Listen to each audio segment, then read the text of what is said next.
সবকিছু হারিয়ে ফেলার পরও নারী হাসে, আর সে হাসির গভীরতা বোঝার ক্ষমতা দুনিয়ার কোনো পুরুষেরই নেই।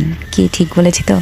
আসসালামু আলাইকুম, আপনারা সবাই কেমন আছেন? আলহামদুলিল্লাহ আমি ভালো আছি। যারা আমার নিয়মিত ফলোয়ার্স, যারা আমার ভিডিও দেখেন প্রতিনিয়ত, তারা অবশ্যই জেনে ফেলেছেন যে আমার মামাতো বোন এবং আমার বোন ওরা ঢাকায় এসেছে আমার এখানে ঘুরতে। তো তাদেরকে নিয়েই আজকে আমার হচ্ছে নিউ মার্কেটে যাওয়া, তাদেরকে একটু নিউ মার্কেটটা দেখানো, তারা কিছু শপিং করবে, এই কেনাকাটা করে দেয়া, এইসব মিলাই আজকে আমাদের জার্নিটা হচ্ছে নিউ মার্কেট। চলুন তাহলে নিউ মার্কেট পার্ট 1-এ আমরা কি কি কিনলাম আর কি কি দেখলাম, কোন কোন দোকানে গেলাম, আর নিউ মার্কেটে এই ঈদের মধ্যে ভিটা কেমন এটাই দেখে নিন। আমরা আগের দিনই ভেবে নিয়েছিলাম যে কালকে আমরা নিউ মার্কেটে যাবো, তাই আমরা সকাল সকাল ঘুম থেকে উঠে খেয়ে দিয়ে আমরা সকালেই বেরিয়ে পড়ি নিউ মার্কেটের উদ্দেশ্যে। তারপর আমরা নিউ মার্কেটে গিয়ে দেখি সকাল সকাল খুব একটা ভিড় কম ছিল, বাট আমরা থাকতে থাকতে এত পরিমাণ ভিড় হয়ে গেল যেটা মানে কল্পনারও অতীত। এরপর দুই একটা দোকান ঘুরতেই আমার মামাতো বোনের জামা পছন্দ হয়ে গেল। ওর জামাটা খুবই দ্রুত নেওয়া হয়েছিল আমাদের, কিন্তু ভাই রে ভাই, আমার বোনের জামা খুঁজতে নিউ মার্কেট, গাউসিয়া, চাঁদনি চক, নূর ম্যানশন, প্রত্যেকটা মানে মার্কেটেই খোঁজা হয়েছে, প্রত্যেকটা দোকানই খোঁজা হয়েছে। ওর নাকি পছন্দ হয় না। শেষ অব্দি অবশ্য তার জামা নেওয়া হয়, কিন্তু অনেকটা ঘুরাইছিল, আমাদের